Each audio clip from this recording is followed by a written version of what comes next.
This guide will help you install EASC25 and address any FPS drops you may encounter during gameplay. Follow these steps to ensure a smooth installation and optimal performance. Step 1. Download the game. Visit the official EA website or your preferred gaming platform to purchase and download EASC25. Ensure that your system meets the minimum requirements for the game. Step 2. Install the game. Once the download is complete, locate the installation file in your Downloads folder. Double-click the file and follow the on-screen instructions to install the game on your computer.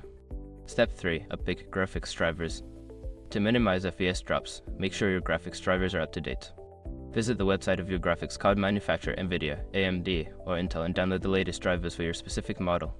Step 4. Adjust in-game settings. Launch EASC25 and navigate to the settings menu. Lower the graphics settings such as resolution, texture quality, and shadow detail to improve performance and reduce FPS drops. Step 5. Optimize system performance. Close any unnecessary background applications and ensure your system is not overheating. You can also consider using performance optimization tools or adjusting your power settings to prioritize gaming performance. By following these steps, you should be able to install EASC25 successfully and enjoy a smoother gaming experience with fewer FPS drops.